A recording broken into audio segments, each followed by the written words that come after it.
Mahalo Daily, I'm Veronica Belmont, and I got a lot of requests from you guys to do an episode at a zoo.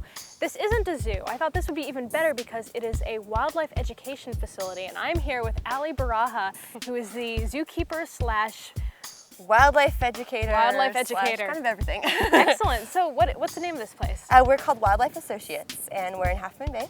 And we've been around for actually 26 years now. So what's your main purpose? What's your MO? What do you guys do? We go out and we take animals that are non-releasable. Something's either happened to them in the wild, or they were confiscated pets or abandoned zoo animals, and we bring them to schools. We give them a second career, basically. Instead of doing what they would do out in the wild, we teach kids about them and get kids connected to wildlife. Why is that important to get kids connected with wildlife? I know the answer sounds really simple, but do kids care about animals outside anymore? Well, that's the thing, is that a lot of them don't have any interaction with wild animals. They're inside playing video games all day, and they don't get a chance to go out and, I don't know anything about that. They don't get a chance to go hiking and see animals in the wild. So we do our best to bring them into the schools so kids actually get a chance to appreciate these wild animals. So who's this majestic fellow behind us? This back here is Vidor, and Vidor is an Andean Condor. And he actually was a rescue too. He was a pet? He was somebody's pet, and yes, stay away. He actually, the person had him without the right permits and the licenses, so he got taken away and was given to us. Now, I wouldn't mind seeing something a little more cuddly. All right, I think I saw a kitty cat over there. Let's go check out the kitty cat. All right. So this is a pretty, it kind of looks like a mini cheetah. Yeah, they do. They live in the same places that the cheetah does. They live in the grasslands in Africa, the savannas of Africa. So they have a similar coloration to help them blend in with their surroundings. How old is she? What's her name? Her name is Savannah. She's an African Serval, and she is 7 years old right now. So who is this? This is Wiaka, and Wiaka is a type of bird called an American Kestrel. Go ahead and pinch that right there. He'll step onto your glove. These are birds found right around here. They're actually all over California, and they actually specialize in hunting for sparrows. Really? They're called the sparrowhawk is their nickname. They're so beautiful. Yes, they are.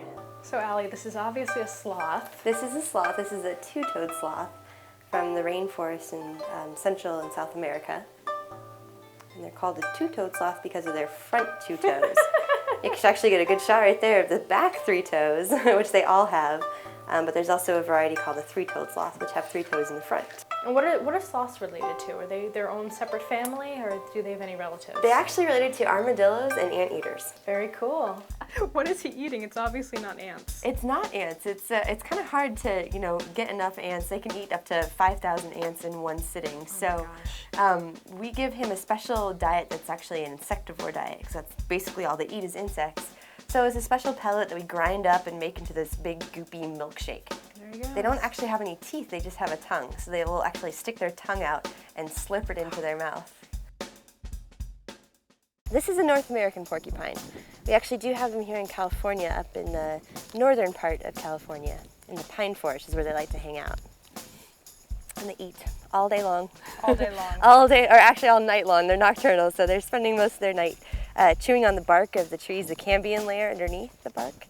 It's where they like to eat. Now he looks soft as opposed to other porcupines, which look very, like they've got the sharp quills. Well, what you're looking at right now isn't actually his quills. They're his guard hairs, or the big ones sticking up, the yellow ones. The dark stuff underneath is his actual fur to keep him warm and help him to camouflage. But on the back side... Uh-oh. Oh, I see trouble under there. I see a Let lot of me trouble on that readjust. You can actually see the quills of the porcupine. So these are the only marsupials that we actually have here in North America. So they are, believe it or not, related to a kangaroo. They both have a pouch, and even though they have the same kind of pouch, their pouches are pretty different from one another. Well, how can people learn more about your facility and others like it? You can check out our website or at wildlifeassociates.org. We do school programs all throughout the Bay Area, camps, libraries. If you're in the Bay Area, you can find us at your local library. Well, thank you very much, and thank you for being such a cutie. You're welcome. Thanks for learning about these animals today. The possum's cute too. Oh, thanks. From Mahalo Daily, I'm Veronica Belmont. I'll see you next time.